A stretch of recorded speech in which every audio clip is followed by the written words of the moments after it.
In this video we'll discuss in brief what is meant by electric power or power consumption in a circuit. So let's have a simple circuit here. So we have a battery with voltage V over its terminals, and there we have some resistance here, R. Let's call it RL. L means for load, so this could be some electric gadget, for example. So here's V, and then when the voltage is applied, the same voltage is seen over this resistor because that's the only component, and we have current flowing in the circuit in this direction from positive to negative terminal. The power consumed by this resistor is then simply P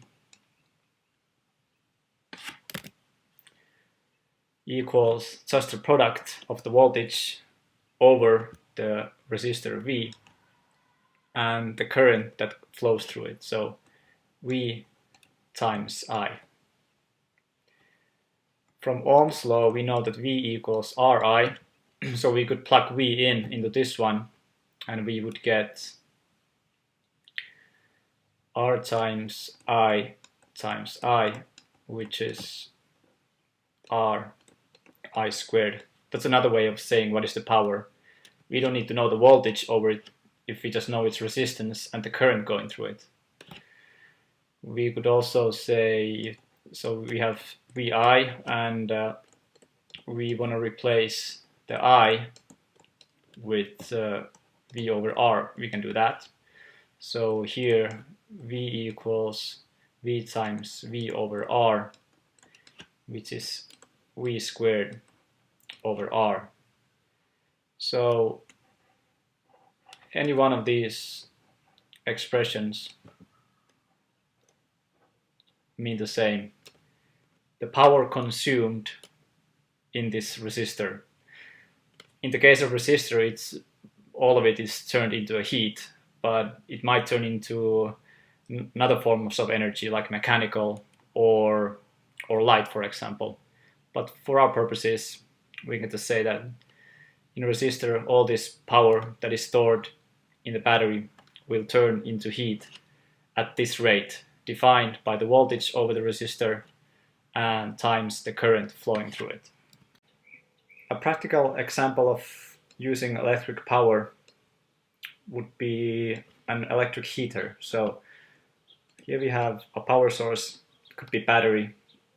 In real life it would be probably the socket on the wall, but anyway, here we have circuits, and then we have this heating element. It's just wire that has been bent into some kind of shape, and because it's of considerable length, it has some resistance R. Now, what is the heating power of this element? We can simply use this here, this expression, so the power consumed by this heating element, which equals to the power radiated to space or to the environment, it would be V over 2 over R. So here we can see that if we want to consume or produce a lot of power in this heating element, the resistance should be small. And resistance can be made small, as you remember, by having a wide conductor. So instead of having something thin wire that looks like this, you would more likely have something looking like this.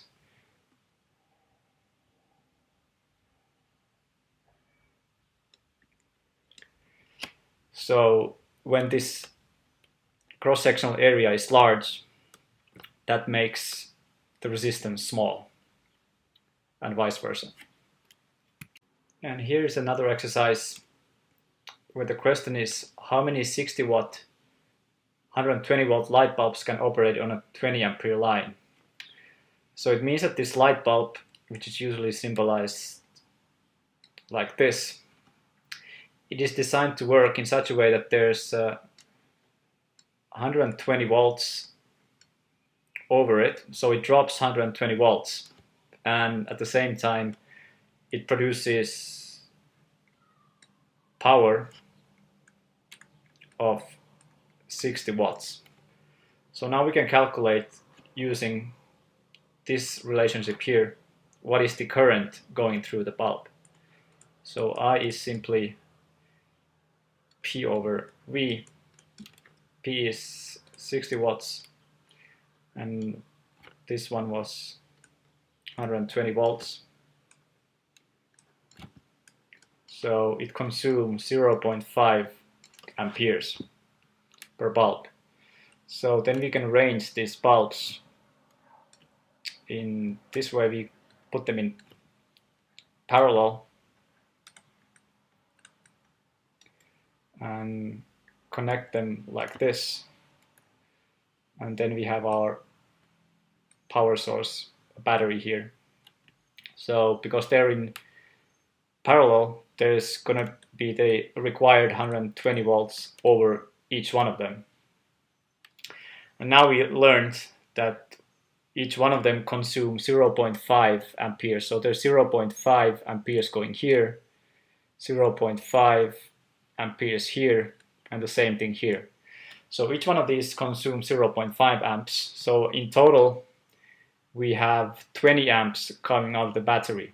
So which means we could have 40 of these stacked on top of each other.